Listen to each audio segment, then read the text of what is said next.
بسم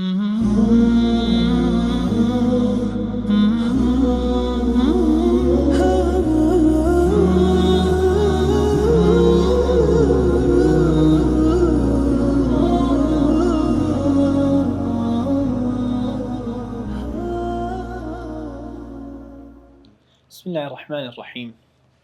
الحمد لله رب العالمين، الصلاة والسلام على رسول الله محمد وعلى آله وأصحابه أجمعين. اللهم إنا نسألك علما نافعا ورزقا طيبا وعملا متقبلا، آمين. أما بعد، فصل في اللباس والزينة. باش اشترخان كراوە دەربارەی هەندێک ئەحکامی جل و بەرگ و خۆڕازانەوە. هەندێک لە فوقەها فەرموویانە لەبەر ئەوە باسی جل و بەرگ و خۆڕازانەوە لە دوای نوێژی ترس دێ، چونکە ئینسان لەو حاڵەتانەدا بەتایبەت لە حاڵەتی جەنگ و خوێن و برین و زیاتر پێویستی بە پرسیارکردن دەربارەی ئەوە دەبێت جائیزە چ لەبەر کەم و جائیز نییە چی لەبەر کەم و جائیزە چی بەکارمێنم و جائیز نییە چی بەکارمێنم. أبو شجاع رحمة الله فرميه ويحرم على الرجال، حرام بو بياوان لبس الحرير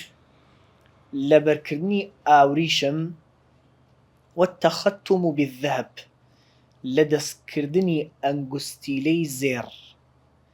جاء تختم قيد نية يعني شرنية حرامك بس أنجستيلي زير لدس كردني بلكو بكارهناني زيرة ڕەنگە مەبەستیشی ئەوە بێکە ئەوانی دیکە زێڕیش نەبێ هەر جائیز نییە، کە دروستە ئەو قسەیە. یعنی پیاوبووی نییە ملوانکەی زیویش بکاتە دەستی، ئەمە ملی گوارەی زیویش بکاتە گوێی، نابێ زێڕ بێ یا زێڕ نەبێ. بەڵام ئەنگوستیلە لەبەرەوەی ئەنگوستیلەی زیو بۆ پیاوان جائیزە، بەڵکو سونەتە پێغەمبەری خوا صلی الله علیه وسلم ئەنگوستیلەی زیوی دەکردە دەستی، ئاسایی ئەنگوستی بکرێتە دەست، بەڵام ئەنگوستیلەی زێڕ بێ نابێ و حرامە. بالتالی پیاو گوارەی زێڕ بکاتە گوێی دووجار حرام. یەکەم جار لەبەرەوەی خودی گوارەکردنە گوێ خۆش شوبهانە بە ئافرەتانەوە، دووەمیان لەبەرەوەی بەکارهێنانی زێڕ حرامە. بە هەمان شێوە لە سەر دانیشتنیشیان، یعنی ئاوریشم ڕابخا و پیاو لەسەری دابنیشێ یان کورسی و شتەکەی زێڕ بێ، ئەوەش هەر حرامە. ويحل للنساء، ئەم دوانە حەڵاڵە، بەکارهێنانی زەڕ لە شولاریدا و لە بەرکردنی ئاوریشمیش حەڵاڵە بۆ ئافرەتان. وقليل الذهب وكثيره في التحريم سواء، كم زۆری زێڕ لەو حرامەتیەدا سەواء وەکو یەکترە. یعنی ئەوە نییە کە وەڵا ئەگەر مسقاڵێک بوو پیاو نابێ بەکاری بێنەوە، ئەگەر کەمتر لە مسقاڵێک بوو ئاساییە بەکاری بێنێ، شتی وان نییە، مەگەر لەبەر پێویستیەک بێ، پێویستی وەکو چارەسەر، وەکو سەحابی لوتی بڕابوو بە زێڕ لە جێگای دانابوویەوە، چارەسەر هەبوو ئاساییە، پێویستی هەبوو ئاساییە. بامان شێوە پێویستی بە حەریریش بە ئاوریشمیش هەبوو ئاساییە، وەکۆی حەساسیەتێک خوریشتێک لە بەدەنیدا هەیە دکتۆر دەڵێ پێویستە ماوەیەک چلی ئاوریشم لەبەر بکەی، ئەوە جیاوازە. وإذا كان بعض الثوب إبريسما، ئەگەر هێندێکی جلەکە هێندێکی ئاوریشم بوو، ئیبریسم یعنی ئاوریشم، وبعضه قطنا، هێندێکی لۆکە بوو، ئەو کەتانن یا کەتان بوو غەیری ئاوریشم بوو، یعنی هەمووی ئاوریشم نەبوو، جاز لبسه، حەڵاڵە لەبەر بکرێ ما لم يكن الإبريسم غالبا، بەمەرجێ زۆرینەی جلەکە ئاوریشم نەبێ،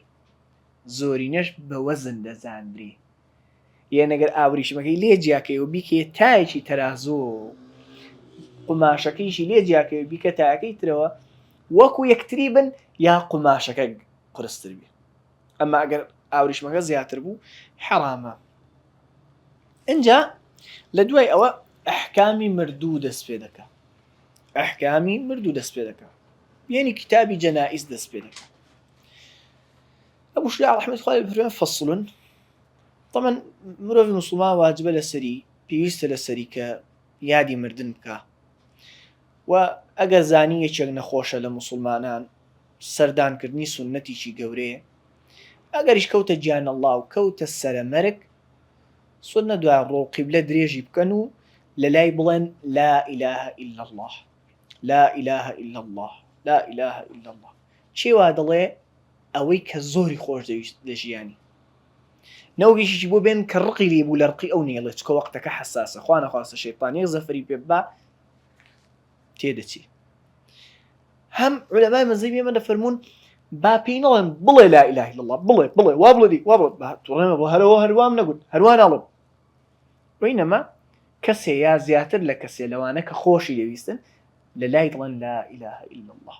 لا إله إلا الله و دووباری دەکەنەوە اینجا کە مرد چاوی دادەخرێ ئێسکەکە جومگەکانی ڕێک دەخرێنەوە هەرم دەکرێتەوە سێ جار دەهێنرێ و دەبدرێ و ڕێک دەکرێنەوە اینجا بە زووترین کات ئەم پێویستیانی بۆ جێبەجێ دەکرێت أبو شجاع رحمة الله بفرمين ويلزم في الميت 4 أشياء شوارشد لازمة فرضة يعني بفرضي كفاية لسر همو أو أنا فرضة كبمردني أو مردوة دزانن أجر جماعتي شبيه هلصان قناحك لسر أواني دي كجدكي غسله يعني غسله شوردني بالناو آويش داخل كابي أم شوردنا خلا برني بيسيني واجبك لسرمانه ئەگەر ئاویش دەست نەکەوت تەیەموم دەکرێ وتەکفینه کفنکردنی جا هەمووانە بە تەفسیل باز دەکەین ئینشاءڵڵا بەڵام هەندێک تێبینی سادە لێرە بڵێن ئەگەر ئینسان لەژێر ئیحرامدا بمرێ لەژێر ئیحرامی حەجیان عومرەدا بمرێ ئەگەر پیاو بێ سەری داناپۆشرێ ئەگەر ئافرەت بێ دەموچاوی داناپۆشرێ والصلاة عليه نوێژی مردوو لەسەرکردنیشی هەروە فەرزی کفایەتە ئینجا نوێژی مردوو واجبە دوای شۆردنی مردووەکە بێ واجبە دوای شۆردنی مردووەکە بێ وە سونەتیشە دوای کفنکردنی بێ مەکروهە پێش کفنکردنی بێ بەڵام ئاساییە ئەمما واجبە دوای شۆردنی بێ بەو مانایی ئەگەر مردووە کەوتە چاڵێکەوە نەگونجا دەربهێنرێ یا پارچە پارچە بوو هیچی وای لێ دەست نەکەوت بشۆردرێ و کفن بکرێ نوێژیشی لەسەر ناکرێ هەر مردووێ نەگونجێ بشۆردرێ نوێژیشی لەسەر ناکرێ هەر مردوویەکیش لەبەر هۆکارێک نوێژی لەسەر کرا دوایی شۆردرایەوە نوێژی لەسەر دەکرێتەوە ئەنجا هیچ کافرێکیش نوێژی لەسەر ناکرێ هیچ کافریش نوێژی لەسەر ناکرێ کفنکردن و شاردنەوەی کافریش مسلمان پێی هەڵسێ ئاساییە خصوصا ئەگەر کەسی نەبێ ئەمما نوێژی لەسەر ناکرێ وە دەفنه پێویستی چوارەمیشی ناشتنیەتی ئەنجا کافر بێ باوەڕ نابێ لە گۆڕستانی مسلمانان بنێژرێ وە مسلمانیش بەمانشەوە نابێ لە گۆڕستانی بێ باوەڕاندا بنێژرێ ئەنجا دێ باسی شۆردن دەکە باسی شۆردن دەکە ئەحکامەکانی شۆردن دەڵێ وەسنانی لا یوغەسەلانی ولا یوصەلی عەلەیهما دوو کەس لە مسلمانان ناشۆردرێن لا یوغەسەلان ولا یوصەلی عەلەیهما نوێژیشیان لەسەر ناکرێ یەکەمیان الشهيد في معركة المشركين طبعا شهيد يعني شایەتی بۆ دراو چونکە خوا پێغەمبەری خوا صلی الله عليه وسلم شایەتی بەهەشتیان بۆ دراو بۆ داوە الشهيد في معركة المشركين ئەوەی شەهید بووە لە کاتی جەنگی بێباوەڕان بەهۆی جەنگەوە ئەمانە قەیدن لە جەنگی بێباوەڕان لە کاتی جەنگ بەهۆی جەنگەوە شەهید بووە ئەمە ناشۆردرێ و نوێژی لەسەر ناکرێت ئەو قەیدانەمان دانا هەتاوەکو بزانین مەثەلا لە فەرمودی پێغەمبەری خوا داهاتووە صلی الله عليه وسلم ئەوەی بە طاعون بمرێ شەهیدە یعنی شەهیدی قیامەت پاداشتی شەهیدی هەیە لە قیامەت ئەحکامی دنیا نا دەشۆردرێ و نوێژی لەسەر دەکرێت ئەو شەهیدەی ناشۆردرێ و نوێژی لەسەر ناکرێت ئەوەیە لە جەنگی بێباوەڕاندا شەهید بوو چونکە جاری وایە ئینسان لە جەنگی موسڵمانیشدا دەکوژێ و شەهیدە ئەگەر مەزلوم بوو هەردوو بەر مسلمان بوون بەس بەری ئەو بەر زاڵم بوون ئەی خۆ شەهیدە ئەوەی لە بەری مەزلومەکە دەکوژێت بەس ئەوە نوێژی سەر دەکرێت دەشۆردێ و نوێژی سەر دەکرێت. ئەمما شەهیدێ لە جەنگی بێ باوەڕان لە کاتی جەنگیش ڕۆحی دەرچوو بێ، یعنی ئەگەر لە کاتی جەنگ بریندار بوو دوایی ڕۆحی دەرچوو بەڵێ شەهیدە، بەس بەپێی ئەو ئەحکامانە نا، یعنی دەشۆردرێ و نوێژی لەسەر دەکرێت. ئەگەر لە کاتی جەنگ ڕۆحی دەرنەچوو بریندار بوو دوایی ڕۆحی دەرچوو، لە کاتی جەنگ بەهۆی جەنگەوە ڕۆحی دەرچوو، یعنی نەک لەو کاتە سوبحانەڵڵا جەڵتەری دا و بمرێ مەثەلەن جەڵتەری دا و بمرێ، ئەمما لە کاتی شەڕ مەسەلەن لە بەرزاییش چێو بکەوێتە خوارەوە مادام بەهۆی جەنگەوەیە ئەوە شەهیدە و نوێژی لەسەر ناشۆدە و نوێژی لەسەر ناکرێت. ئەنجا نەماوت کافر بیکوژێ، لە کاتی ئەو شەڕەدا موسڵمانیشیش بە هەڵە بیکوژێ هەر ناشۆردرێ و نوێژی لەسەر ناکرێت. بە پوختی شەهیدێک لە جەنگی بێ باوەڕان لە کاتی جەنگ بەهۆی جەنگەوە ڕۆحی دەرچێت. دووەمیان والسقط، سقط يعني منداڵی لە بارچوو کە الذي لم يستهل صارخا، استهل يعني دەنجی بەرز کردەوە، صارخ يعني لێرە يعني گریاو، يعني بە مردووی لەدایک بووە. لم يستهل صارخا کە لەدایک بوو دەنجی لێ نەبیسترا نەگریا، نیشانەیەکی ژیانی وەکو جوڵانەوە تێدا نەبوو. منداڵی لە بارچوو سێ حاڵەتی هەیە، یان بە زیندوی لەدایک دەبێت، طبعاً لە بارچوو نییە، بە زیندوی لەدایک دەبێ و دەمرێ ئەگەر دوای یەک لەحزەش بێ، کە بە زیندوی لەدایک بوو دوای یەک دقەش دوای دوو دقەش مرد، بەس بە زیندوی کە لەدایک بوو زیندوو بوو حکمی مرۆڤێکی ئاسایی هەیە، یعنی دەشۆردرێ کفنیش دەکرێ نوێژیش لەسەر دەکرێ دەژنێژرێ. ئەگەر بە مردووی لەدایک بوو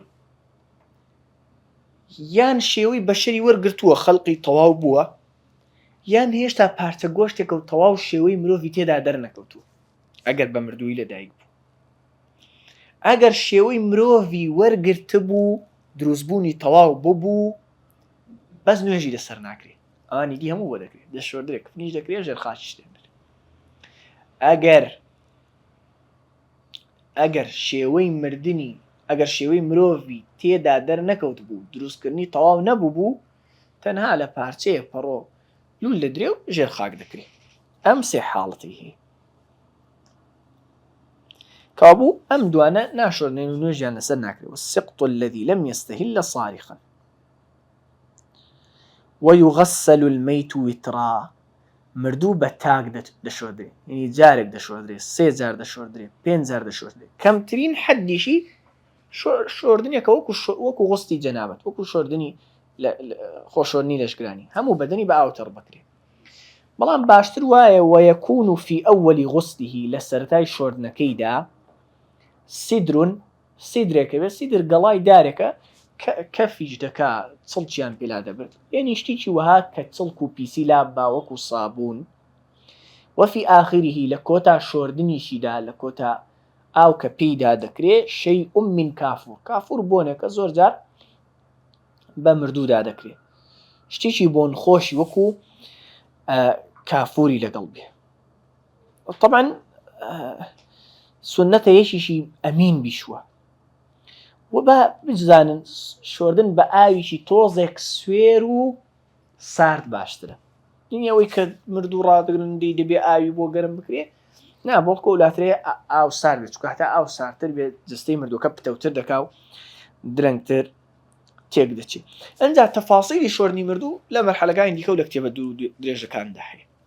پاشان ئەبوو شوجاع ڕەحمەتی خوای لێ بێ دەفەرموێ وەیوکەفەن، کفن دەکرێت بە دوای ئەم شۆردنەیدا فی 3 ئەثواب، لە 3 بەرگدا، لە 3 لەفەدا. ئەوە ئەگەر ماڵی خۆی هەبوو، ئەگەر ماڵی پارەی بەجێ هێشت بوو، ئەمما ئەگەر پارەی بەجێ نەهێشت بوو لەسەر موسڵمانان فەرزە هەر یەک دەستجلی بۆ بکەن، یعنی یەک جار ئاوا قماشیشی بۆ بکەن کە یەک جار دەور لە لاشی بدە. ئەمما ئەگەر پارەی خۆی بەجێ هێشت بوو، پارەی لە دوای خۆی بەجێ هێشت بوو، واجبە 3 دەستجلی بۆ بکەن. بیڵین سنە دوای سپی بن ئەگەر سپیش نەبوو ئاسایی قوماشی چریک ئەگەر قوماشیش دەست نەکەوت دەشتێکی وەکو نایلۆن و ئەمانە ئەگەر ئەویش دەست نەکەوت جیا لە چواردەوری لاشەی لە ناو دەکرێتە ناو جیاو ئەگەر ئەویش دەست نەکەوت قڕ لە لاشەی هەڵدەسوورێ لەیسە فیها قەمیسون ئەگەر سێ پارچەی بۆ کران نابێ قەمیسی تێدا بێ مەبەست لە قەمیس دەستەواژەی فوقەها و دەستەواژەی کۆن لە ناو فەرمونەکانیشدا شتێکی وەکو دشداشەیە ئینەک ئەو قەمیسی ئێستامە نانە هەر قەمیس جلێکە لە شانەوە دای دەپۆشێت تا قاچی بە دشداشە دەچی ئەگەر سێ پارچەی بۆ کرا شتی وەکو قەمیسی بۆ ناکرێت بکرێتە بەری وەلا عیمامە ئەگەر پیاوبوو عیمامەشی بۆ نابەسترێ ناکرێتە عیمامە و سەری پێدا بپۆشن ناوە ئینەما هەر ئاوا مردووەکە سێ قوماشی لە چواردەوری لاشەیدا دەپێچن بەڵام ئەگەر میراتگری منداڵ و شێتی بەجێ نەهێشتوو لە دوای خۆی پارەی خۆی هەبوو میراتگرەکانیشی هیچ کام منداڵ و شێت نەمون سنە دوای پێنجەم پارچەشی بۆ تەواو بکرێ 4 و 5 بۆ تەواو بکرێ ئەنجا ئەگەر پیا و لە 5 پارچەدا کفن کرا پارچەیشی بۆ دەکەنە قەمیسێک نەک بیدورن و ئەوانە نانە هەر قوماشەکە دێنن ئاوا بە سەریەکی دادەدەن ڕاستی ملی کون دەکەن و بە بەریدا دەکەن ئەم لایەنەشی نادووردرێ هەر قوماشەکە پارچەی قوماشەکە بە سەر یەکێکی دادەدەن و ڕاستی سەری کون دەکەن و بە بەریدا شۆڕی دەکەنەوە ئەوە قەمیس و عیمامەیەکی جوان دەپێچنەوە سەریدا لە پۆشن و ئەنجا سێ پارچەکەی دیکەیشی لە دەوروبەری لاشەی لول دەدەن ئەگەر ئافرەت 5 پارچەی بۆ کرا ئاوایی بۆ دەکرێت جارێ پارچەیەکەم دەکرێتە پشتەماڵێکی نێوان ناو کۆژنۆی دووەمیانی بۆ دەکرێتە قەمیس سێمیانی بۆ دەکرێتە لە چێک چوارەم و پێنجەمیشی لە چواردەوری لاشەی لول دەدرێ ئەمە دەربارەی کفنکردنی بەمە باسی کفنکردنیش تەواو ئەنجا دێتە باسی نوێشکردن دەڵێ ڕەحمەتی خوای لێ بێ ويكبر عليه 4 تكبيرات کە نوێژی لەسەر دەکرێت 4 الله ئەکبەری لەسەر دەکرێت جا باش وایە ئیمام نوێژخوێنان لانی کەم کاتە 3 ڕیز یعنی ئەگەر 6 کەسیش بوون 2 بە 2 بە 2 دەوەستن بە 3 ڕیز دەوەستن باشترە وەکو لە فەرموودەدا هاتووە ئەنجا جەنازەکە لە پێش ئیمامەوە دادەنرێ ئەگەر پیاو بوو لە ڕاستی سەری ڕادەوەستێ و ئەگەر ئافرەت بوو لە ڕاستی ناو قەدی ڕادەوەستێ الله ئەکبەر دەکا ئەمە الله ئەکبەر یەکەم و نوێژەکەی پێدا دەبەستێ الله ئەکبەر بەدوای ئەم الله ئەکبەرەدا يقرأ الفاتحة بعد الأولى فاتحة دەخوێنێ سوورەتیش لە دوای فاتحە ناخوێنێ طبعا دەنجیش لە نوێژەکەدا بەرز ناکاتەوە ئیمام دەنگ لە نوێژەکەدا بەرز ناکات بەدوای فاتحە خوێندندا الله أكبر دوم دكا ويصلي على النبي صلى الله عليه وسلم بعد الثاني لدواي الله أكبر دوم صلوات لسر بيامري خوالي دا صلى الله عليه وسلم جاء صلوات إبراهيمية باشتر إن جاء بدواي صلواتك الله أكبر الله أكبر سيم دكا ويدعو للميت بعد الثالثة دعاء بو مردوك دكا لدواي الله أكبر سيم أجر مردووەکە منداڵ بوو ینی بالغ نەبوو بوو دوعا بۆ دایک و باوکی دەکە فيقول دەڵێ اللهم طبعا ئەگەر بەس بڵێ اللهم اغفر له وارحمه بەس ئەوەندە بڵێ ئەو قسەیە بۆ نێر و مێژ بڵێ بۆ ژن و پیاژ بڵێ بەسە واجبەکە بەوەندە دێتە دی بەڵام باش وایە ئەم دوعایە بڵێ اللهم هذا عبدك وابن عبدك خوای ئەمە بەندەی تۆ و کوڕی دوو بەندەکەی تۆیە دایک و باوکی شێر بەندەی تۆ بوون خرج من روح الدنيا لفراحاي دنيا وسعتها فراوانيكي درچو ومحبوبه وأحباؤه فيها خوشويستاني لدنيا دان خوشويستاني بجيهشت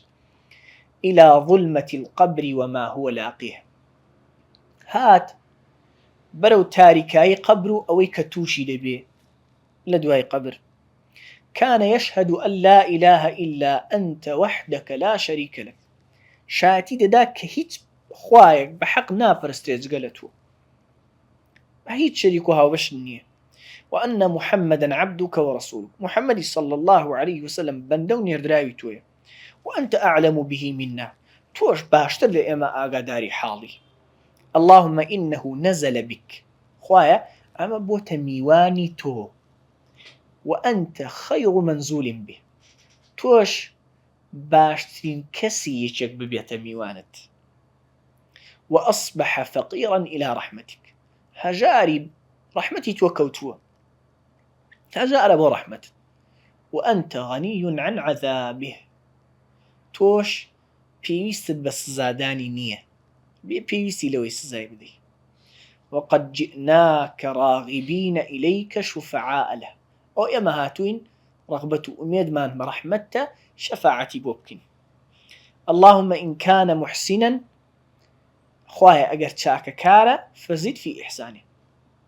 زیاتر لە چاکەکانی خۆی چاکەی لەگەڵ بکە، پاداشی بدەوە بە باشتر لە کردەوەکانی خۆی. وإن كان مسيئا، ئەگەر خراپەکاریشە فتجاوز عنه، چاوپۆشی لێ بکە. ولقه برحمتك رضاك، بەڕەحمەتی خۆت بیگەێنە بە ڕازیبوونت، لێی ڕازی ببە. وقه بشی پارێزە فتنة القبر وعذاب، لە فتنەی قبر و لە سزای قبر. وافسح له في قبره، گۆڕەکەی بۆ فراوان بکە. وجاف الأرض عن جنبيه، زەوی لە لاکانی دوور بخەرەوە. ولقه برحمتك الأمن من عذابك، ئەمینی بکە لە سزای خۆت. حتى تبعثه آمنا إلى جنتك، هەتا وەکو زیندوی دەکەیەوە بە سەلامەتی و لە ئەمندا بەرەو باشتەکەی خۆت. برحمتك يا أرحم الراحمين، برحمتك يا أرحم الراحمين، برحمتي خۆت ئەی لە هەموو بەبەزەیان بەبەزەیتر. بەدوای ئەوەدا الله أكبر دەکا. ويقول في الرابعة، بدوای الله أكبر چوارەمدا دەڵێ اللهم لا تحرمنا أجره، خوایە لە پاداشتی ئەم مردووە بێبەشمان مەکە. ولا تفتنا بعده، لە دوای ئەو بە مردنی ئەو تووشی فتنەمان مەکە لە دنیا و لە قیامەت، لە دنیا و لە دینمان. واغفر لنا وله، لە ئێمە و لە ئەویش خۆش بە. ئینجا ويسلم بعد الرابعة، دوای ئەم الله أكبر چوارەمەی کە ئەم دوعای بە دواییدا گوتووە سەلام دەداتەوە، وەکو سەلامی نوێژەکانی دیکە. اینجا پێش گواستنەوەی باسەکە بۆ دەفن چەند تێبینیەکمان ئاگا لێ بێ. یەکەم ئاساییە چەند مردوویەک پێکەوە نوێژیان سەر بکرێ، یەک نوێژیان لەسەر بکرێ بە مەرجێک کە سوکارەکانیان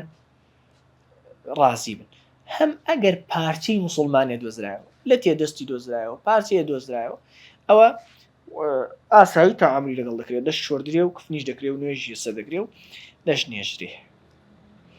اینجا دەڵێ ويدفن في لحد مستقبل القبلة، باشتر وایە بەتایبەت ئەگەر زەویەکە ڕق بوو وەکو وڵاتی خۆمان نەک لەم و ئەوانە بوو،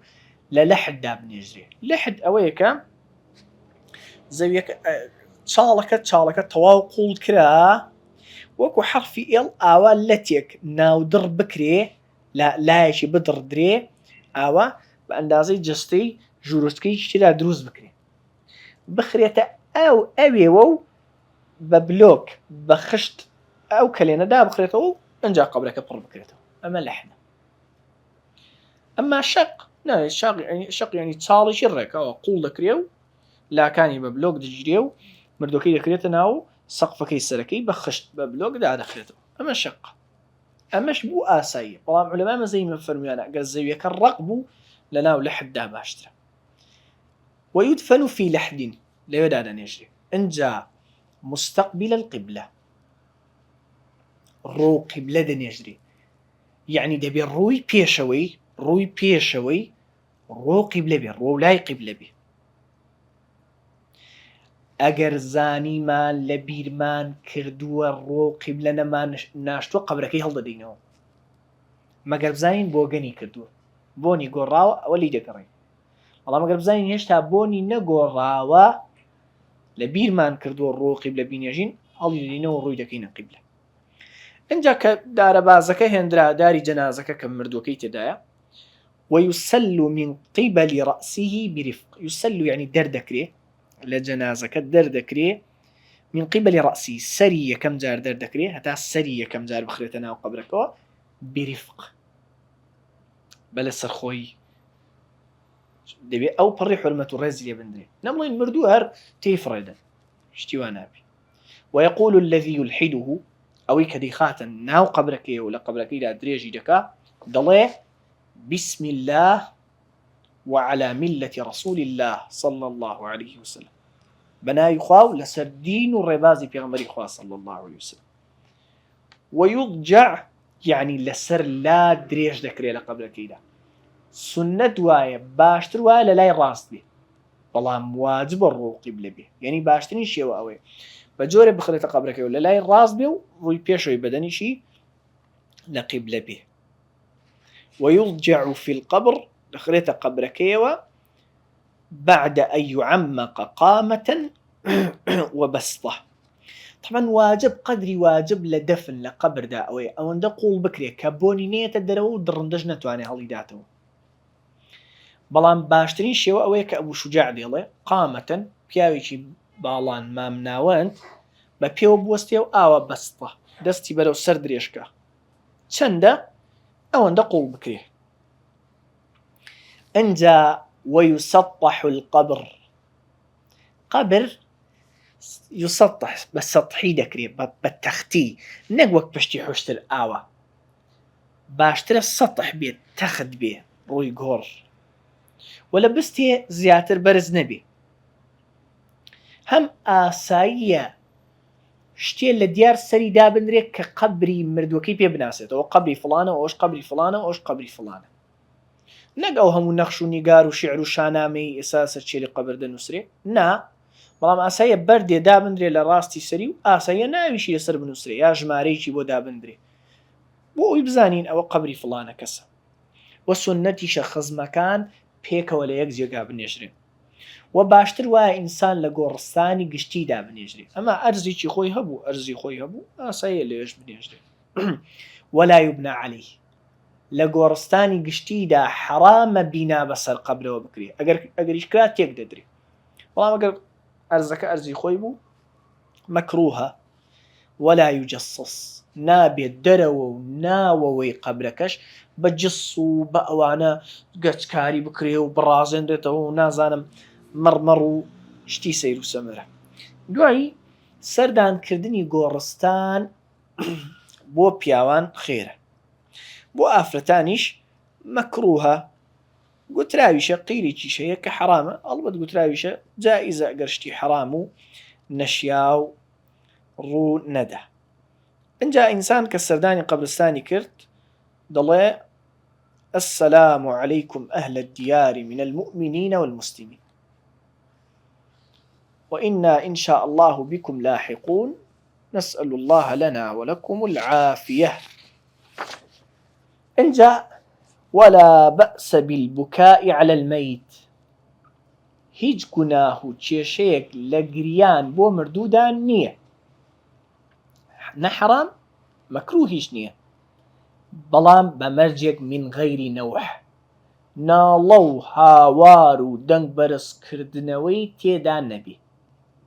ئەنجا سوننە دوایە دوای ناشتنی چاکەکانی باز بکرێ، بەڵام نەک یەکێ هاوار بکە و شعرە بخۆنێتەوە، ناوە ئینەما دانیشن چاکەکانی باز بکەن، ئەما لەگەڵ ناڵە و هاوار و گریان نا. ولا شەقی جەیب، و نابێ یەخە بدڕدرێ و ڕوومەت بڕندرێ و چەپۆک لە خۆ بدرێ و قیژە و هاوار بکرێ. دەربارەی تەعزیەکەیشی وەیوعەزا ئەهلوه، ئەهل و نزیکانی مردووەکە تازیەباریان لێ دەکرێ. مەبەستی لە تەعزیە دوعای خێرە بۆ مردووەکە و دوعای سەبووری و ئارامگریە وە کەسوکاری، ئەوە تەعزیە، یعنی بە خزم کەسوکارەکە بڵێ خوا لە مردووتان خۆش بێ، بە بەهەشتی شاد کا و سەبووری ئێوەش بدا، تەمەنی درێژی بۆ ئێوە بەجێهێشت بێ، بەڵام دوعای لێخۆشبوون بۆ مردووی بێباوەڕ ناکرێ، ئاساییشە دڵی کەسوکارەکەی بدرێتەوە. یانی بڵێن تەمەنی درێژی بۆ ئێوە بەجێشتووە ئینشاءالله خوا ئارامیتان بدا خوا بەڵاتان لێدا لە ئاساییە. تعزیە و سەرخۆشی هەتا کەی جائزە إلى 3 أيام من دفنه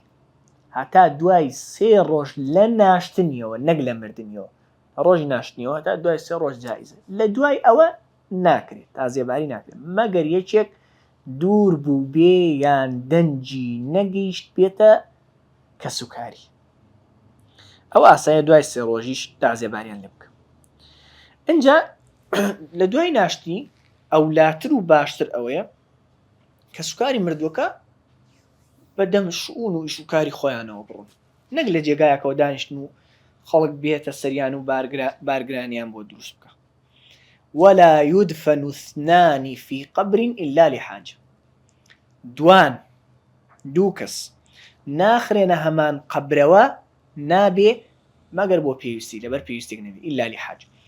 هێشتا ئەگەر پێویستیش هەبوو وەکۆی مردوەکان زۆر بن کات کەم بێ یان زەویەکە کەم بێ پێویستە لە هەمان ڕەگەز بن دەبێ